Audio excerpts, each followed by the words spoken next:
You got barbecue back there, and you didn't invite me. Hurt my feelings. Welcome back in another Destination Dynasty Quick Hits, and we are talking wide receiver draft picks in the 2025 class through a WAR perspective. Go back and listen to the first 4 parts where I've already gone through quarterback, running back, and then some general NFL draft and draft pick WAR trends in the first 4 episodes. As always, check out everything over at ddfantasyfootball.com. That is where you can find the WAR tool that I'm going to be using throughout this episode. And just a reminder to everybody, WAR is a fancy way of measuring production. We can talk through how it applies to your league, how you can use it with your specific rosters. But for here, we're just going to use it as a general measurement of production that I'm going to get in a specific format in my league. And you can run your specific league using the WAR tool. You just enter your username and you can see it for your leagues. We're going to talk receivers today. And we're going to do a little bit of a deep dive looking at this year's receiver class, some trends that we may expect with the class come NFL draft night, and what that means for how to spend your rookie picks. And I have an interesting tweet that I put out that made me dive into a little more research on wide receivers. And if you didn't watch Manic and Chill this past week, Shane and I talked about it for almost the full hour, literally talking about the bets you're making when you're drafting receivers outside of certain ranges. So on your screen, you see over the last 5 years, the average number of receivers drafted per round. And the NFL values this position very highly, and their draft picks over the last 5 years have reflected that. An average of 11 receivers in the first 2 rounds, with another 4.8 coming in round 3. So right there, just looking at day 2 and higher, 16 receivers per draft. And then it starts to taper off. You see where teams are more likely to take them later on. The least common round to have receivers drafted is round 4. But just giving you some context to what historically the NFL does over the last 5 years, and maybe that differs in this year's class. But it's interesting because we don't think this is a good receiver class, but this data and the contracts handed out to receivers tell you that the league values them differently than we probably do. Even if we don't think it's a great class, that doesn't mean that they are going to push them down automatically. They may not draft them in round 1 with their premier picks, but you're going to see receivers go in that sweet spot range from round 2 and round 3 especially. So let's take a look at Mock Draft Database, and this is something that I use quite a bit for reference to projected draft capital. Let's just look at the receivers in this year's draft, and then we'll take a look at the Keep Trade Cut ADP here. So, Ted McMillan, top 10. I don't think that necessarily happens, but for purposes of this, they are aggregating a ton of big boards and a ton of mocks, and this is where the data lies as we sit. Ted McMillan and Matthew Golden in the first round. Then you have Egbuka and Burden right outside of the first. So we're talking very first 2 picks of the second round. And then Jaden Higgins, Trey Harris, Alec Einemaner, and Jalen Knoll all going in the second. So if you take that first and second combined, you're not at 10 or 11 like the historical average, but you're at 8. It's just not with the draft capital that we're like, man, we really want these guys to get top 40, top 50 draft capital. There's some that are already outside of it. In fact, 3 of the 8 in this sample size are outside of the top 50. So we scroll down a little bit further. Jack Besh, Isaiah Bond, Jalen Royals, Savion Williams, and Kyle Williams. So you have another 5 receivers going in round 3. So right there, we're at 13. Again, not 16, but it's not 8.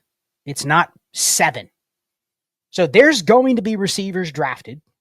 It's just how strongly do you feel about their profiles and how good is round 2 or 3 draft capital relative to what we've seen in the past. So I want to bring this up because I think this was interesting. This is going to highlight what I tweeted out the other day looking at this specific data. So over the past 10 years, and I went out 10 years for a reason because it gave me a bigger sample size, and I looked at the first 2 years of a player's career because I know people will say, you know, for their entire career, did they hit? Did they miss? The way I play Dynasty, and I think the way that a lot of the market measures players now, is a very short window, right? So I'm just looking at their first 2 years. And I'm not even picking a threshold that is super, super difficult to hit. But when you look at this data, it's pretty stark. When you just look at receivers drafted outside of the top 50, and this is kind of what we talked about on Mannequin Chill, outside of the top 50, but before the end of round 5. So we're not adding in round 7 UDFA receivers in here as well. We're just adding in, you would say the middle round guys, but I'm really using top 50 as the cutoff. So outside of the top 50, and this is going to lead to some of the WAR data that I'm going to talk about, which can help you formulate some of your strategy going into this year's rookie drafts. So over the last 10 years, between pick 51 and the end of round 5, so you're talking somewhere between pick 175-ish, 160 to 175, right? Only 24 of those 154 receivers averaged 10 points per game for their first 2 years. And you might be sitting here thinking, man, 10 points per game. Like if I only get 10 points per game out of a player, that doesn't mean much, right? And really it doesn't. If you equate 10 points per game, we'll go to the WAR graph here real quick. 10 points per game, that's probably going to put you down somewhere in this range from wide receiver 35 to 50. That's likely, depending on the year, what 10 points per game is going to give you. And then when I compare that, only 15.6% of the receivers did that over their first 2 years. What happened to all the others? So out of 154, only 24. So what happened to the other 130? And you can go back and you can look at those names. I use StatHead to pull this data. You can go look at some of those names, and there were some players in there that did have some value. There were players in there that were drafted highly. There were players in there that were drafted in the top 10 of some rookie drafts. But they were usually ones where people had to tell themselves the story because they didn't get the draft capital, right? They didn't get the NFL draft capital. When I say drafted highly, I mean people drafted them highly in rookie drafts. So you see some names on there. You're like, oh, yeah, I remember that guy. Oh, yeah, I remember that receiver. That player was worth 2 seconds. Maybe somebody was able to get a first in short windows or in short spurts. But once you've gotten through 2 years of their career, here's where you land. Less than 20%. So my statement was basically, if you're going to draft receivers that are drafted outside of the top 50, and keep in mind, in this year's class, and this is just projections, but in this year's class, that is all but 1, 2, 3, 4, 5 receivers. And the names could be interchangeable. You could see Jalen Knoll here, and you could see Trey Harris here, or you could see Jaden Higgins down here. It doesn't matter. But I think the idea is, if you're only looking at top 50, and I scroll back to this slide, top 50. That probably puts you somewhere in the range of 5 to 7 or 8 receivers, depending on if it's a strong or a weak class. But that's kind of sobering when you think about how I'm approaching wide receivers in this year's draft. And I went down and I did a little bit of a breakdown of receivers that were in certain ranges. Someone had asked, what about 50 through 75 and then 50 through 100? Here's some more data on that specifically. So drafted between 51 and 75, so mid-second to early third. It's a little bit higher, 29.4%. But then when you get outside the top 75, only 16.6%, which is basically the same as the large sample size that I pulled.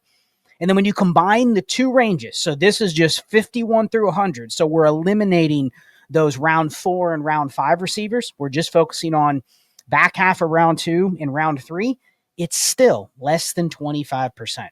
And that was my takeaway. Any way you slice this data, under 30% if you're drafting receivers outside of that ranges.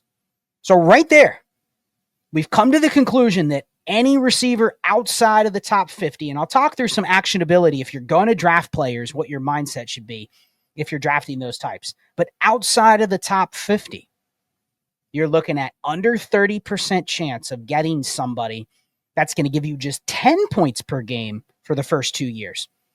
We're not even debating what 10 points per game actually gets you. When you filter it for like difference-making production, call it 14 or more points per game, you're way lower on the percentage scale there. But just 10 points per game, you're looking at a very, very small sample size. So let's take a look at the current ADP. I wanted to pull that up just to give everybody a reference. And I've shown this on the last 2 shows, but this is Superflex ADP per keep trade cut. Whether you agree with it or not, how many receivers do we have in there? So obviously we have Tet McMillan at 102. We have Emeka Egbuka at 106, probably assuming some draft capital there. Then you scroll down, we have Luther Burden at 111. Travis Hunter's a wild card. I know some people will consider him a receiver, some will not, but he's at 110. I think that measures a decent range of if you're willing to just risk a pick entirely and have it go to zero if he's not playing receiver. That's probably the range, probably 108 to 110 for me. And then Matthew Golden at 112. So the ADP currently in the first round has Tet as the clear wide receiver one, inside the top 2, 3, 4, most likely in a lot of drafts. And then you have Egbuka, Burden, Matthew Golden, and Travis Hunter, if you want to consider him a receiver, rounding out the back half of the first round. Now let's look at round 2. So is the ADP pretty sharp here? Scroll down. 13, 14, 15, 16, 17. Not until 206, Trey Harris, do we see a receiver, which will be wide receiver 6 if you count Travis Hunter. Then you go down a little bit further. Isaiah Bond at 208. Okay, that's a little outdated with the recent news on Bond. But then that's it. So if you want to interchange Jaden Higgins or Jalen Knoll and put them in the spot where Isaiah Bond is, I think this is actually a pretty good reflection of this year's class based on the data that I showed. There's probably 5 to 8 receivers that we could say are decent bets to get that top 50 draft capital, and the ADP reflects it, right? This ADP reflects it. There's nobody, and that's probably because people aren't going to be attracted to around 3, 4, 5 receiver until they know where they land.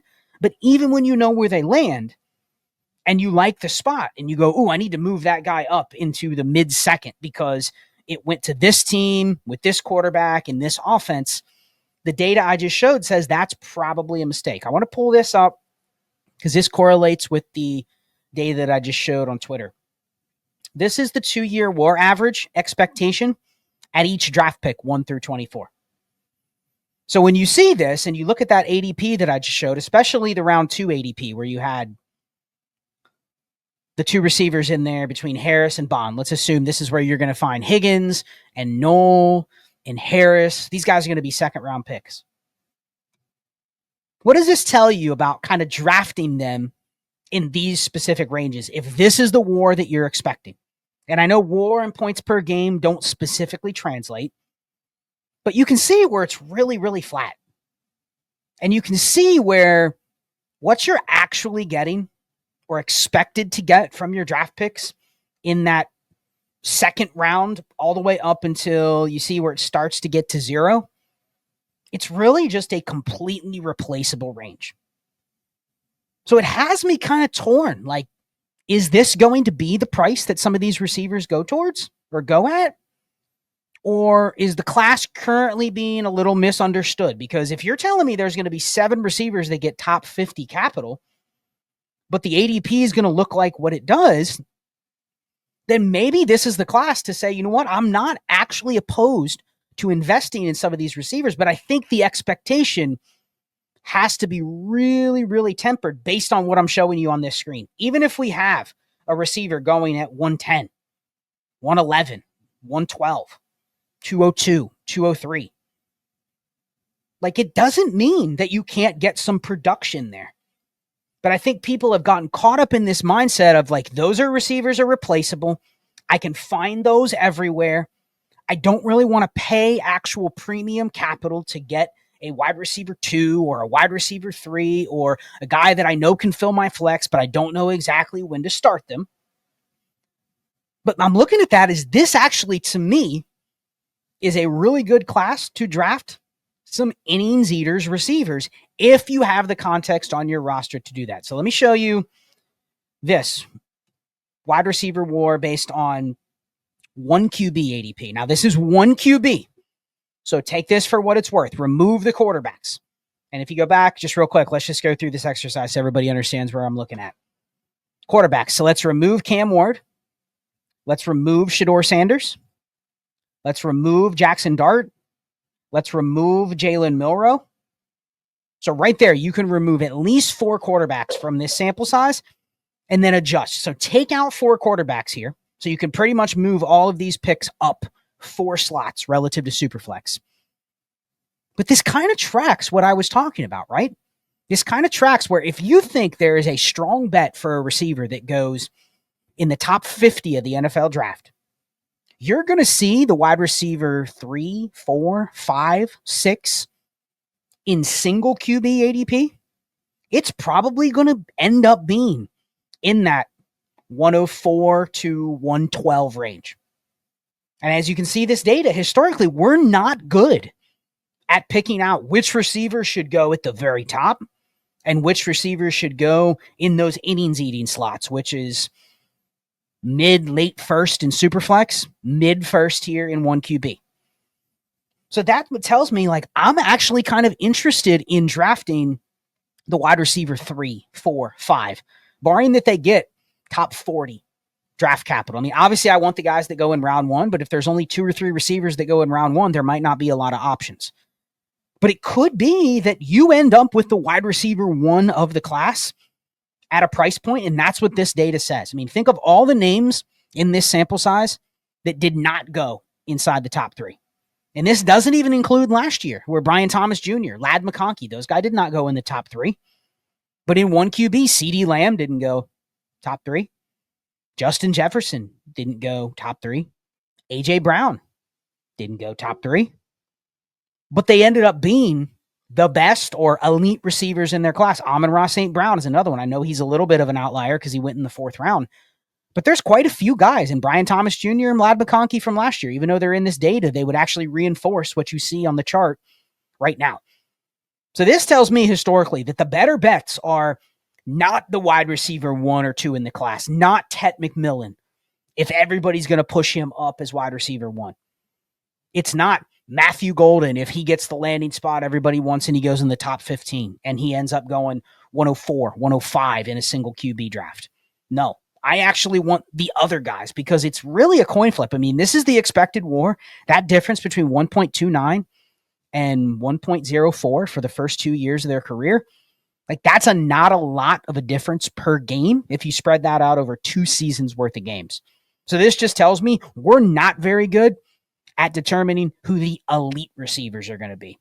We're pretty good at figuring out who the usable innings eating wide receiver 2s, 3s, and flexes are going to be. And then you look at the WAR outside of the first round in single QB. So this is where you're getting into that data that I was talking about. Don't push up a round 3 receiver because you like the landing spot. Don't justify taking the wide receiver 9 off the board because you really like the quarterback that he's tied to, but he goes in the early 3rd or late 2nd. I mean, look at that drop off. And it's interesting because this kind of highlights that tough range to decipher in this year's class. Like you're going to see the Trey Harrises and the Jaden Higgins. They're going to probably go in that early to mid 2nd round range. At least a couple of them are. And then a few of them are going to fall to the back half of the 2nd. And that's probably more representative of what you're getting from that pick 9 through 12. I don't have the data in front of me of the specific players, but I'm guessing what's happened is there's some good ones in there. There's Michael Pittman. There's T. Higgins. There's Brandon Ayuk. Those guys fit that bill of players that went outside of the top 8 ADP-wise in their classes. But there's also some guys in there where they were just completely wasted picks. Players like Jalen Polk last year. I know he's not in this sample size, but a guy like that went in that, well, man, I got to kind of take him because he was a high 2nd round pick and he landed on a spot where there was no other receivers. I'm going to take him at 203, 204. Maybe even higher in a single QB draft.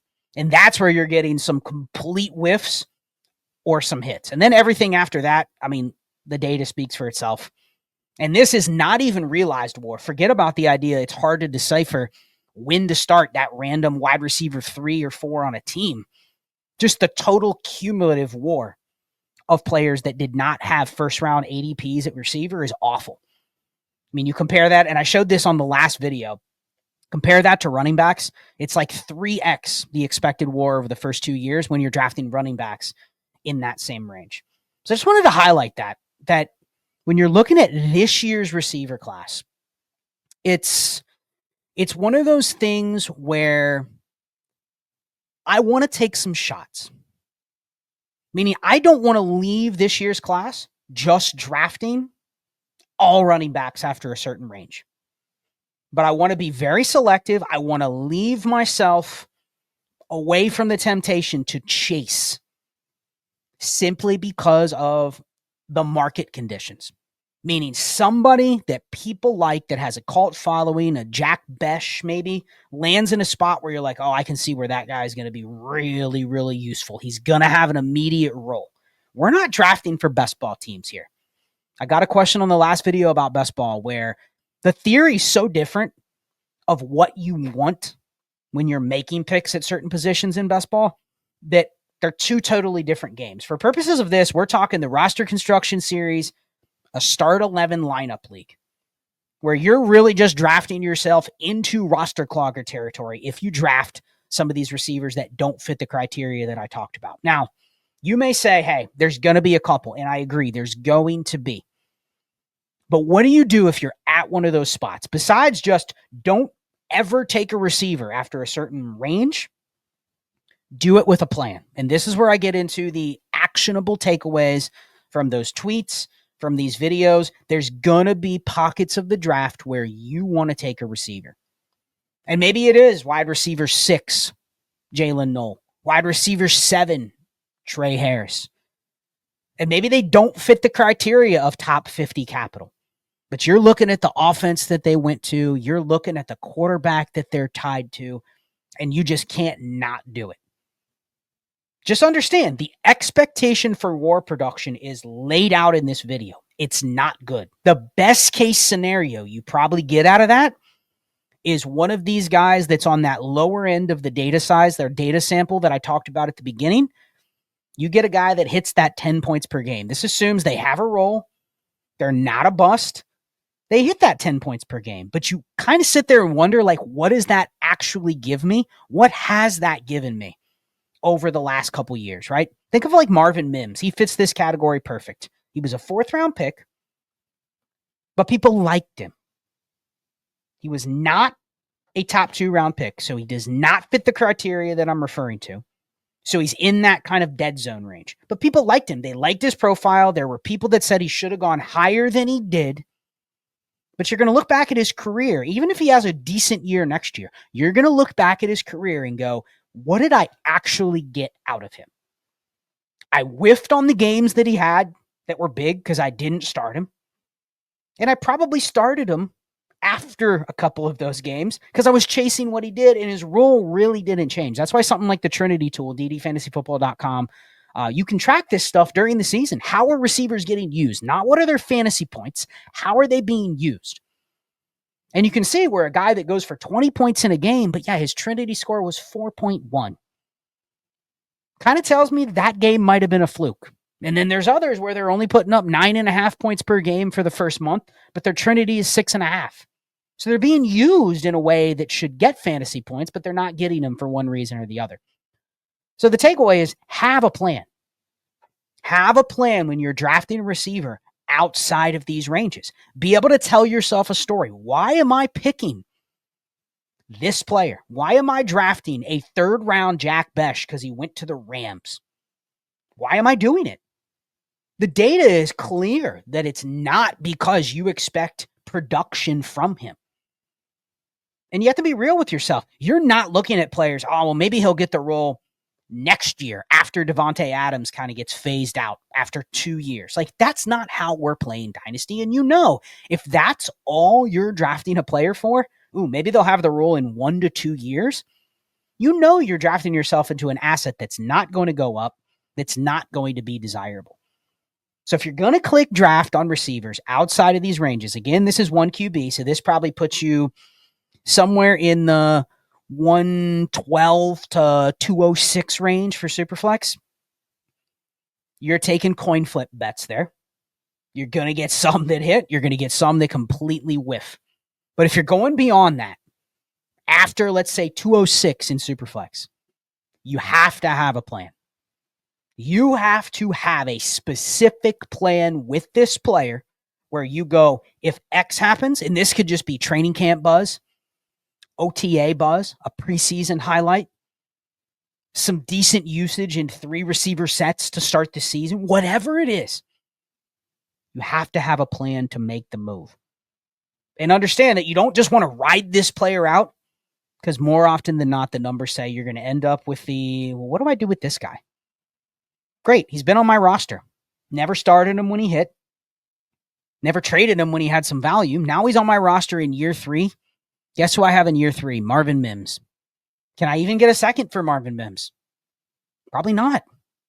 So he's just there. You're now forced to bet on him on your roster, which there's a whole other strategy that goes into what do you do when you're in that situation. But you're basically now just forced to roster him in a lineup league. But you look at him and you go, I don't really know what to do with him. And the only thing I'm getting offered for him is the 309. Should I take that? And you may say, I'd rather have him over the 309. But I would then ask you, what are you doing with him? Besides mythically chasing the production for another season until eventually those types of receivers end up fizzling out. So this was a long episode, really diving into wide receivers. I'm actually higher on this receiver class, partially just the game theory that everybody else isn't. But it comes with the caveat and the expectations that I look at this class, I don't expect there to be a dynasty top 12 receiver out of this class. That's my expectation. If there is, great. Hopefully I have some exposure to the couple players that I think could be that. But I do think this is a decent class where we look back and you go, yeah, there was 4 or 5 innings eaters receivers in this class. And they all went in this range. They weren't that hard to spot. They were the 6 or 7 or 8 guys that we already pigeonholed that got the draft capital that we had expected, that really went in that sweet spot that I showed. Maybe I'll put that up one more time so everybody can see it. That I showed at the very beginning of the episode. Right here. Looking at, boom, there we go. There it is. Some innings eater receivers probably come out of this tier. There might be one down here that ends up really exceeding their expectation. And that's a whole nother episode that we're not going to dive into. But when you look at those outliers, because people will be sitting here this entire show going Puka, Nico Collins, Amon-Ra St. Brown, Tyreek Hill, Stephon Diggs. All of those guys fit the criteria of I said do not touch. But you know what's interesting about all of those players, other than Nico Collins? After that first 2 years, you clearly could see the difference between them and even their innings eater counterparts, right? All of those guys were at least 13 points per game for their first 2 years. Heck, a guy like Puka was way above that. A guy like Amon-Ra, 14 points per game or more in his first 2 years. So you already saw it. So what that tells me is if you see it like that, if you see a 5th round receiver that all of a sudden is putting up 15 points per game for the first 4 games of their career, like that removes them from that sample size. I can almost say, okay, now they're in this other cohort of guys drafted in this undesirable range, but when they're at the very, very top tail of that data set, I almost am not treating them as part of that macro data set anymore. So that's the takeaway. Hopefully you enjoyed this. Again, you can use the tools, and especially during the season, the Trinity tool is fabulous to be able to track these things. I mean, the best thing about the Trinity tool is to be able to look at a 2-week window for one of these receivers you're not sure what to do with and figure out how are they actually being used. Like, it is the most valuable receiver tool on the planet during the season. In real time, you can see the correlation between usage, opportunity, and production. And when you put those together, it's very easy to spot, okay, yeah, these are the outliers that I'm willing to just dump. And these are the outliers that maybe I hold on to a little bit. And these are the guys that I had expectations for that I'm a little weary of what they're going to be going forward. And then you can obviously find the war tool there as well, ddfantasyfootball.com. Like and subscribe to the channel. Support the other creators and hit me up in the comments. A lot of good comments on the first couple videos. And I'm trying to do a better job at kind of explaining the war concept, but it's tough to do on these shows where I really want to focus on specific positions. So if you have comments, maybe I'll talk about it on a live stream post NFL draft. We'll go through and do some war deconstruction, maybe a Q&A. The tool's going to be updated as well. There's going to be some more tabs on the tool that you can use so you can see some additional data. Maybe we'll do a Q&A sometime and just kind of go through and talk through different leagues and show like where the differences are based on formats, based on scoring and that kind of stuff. So I want to show that. ddfantasyfootball.com. Check it out. And with that, I will sign off for the week. Be chill.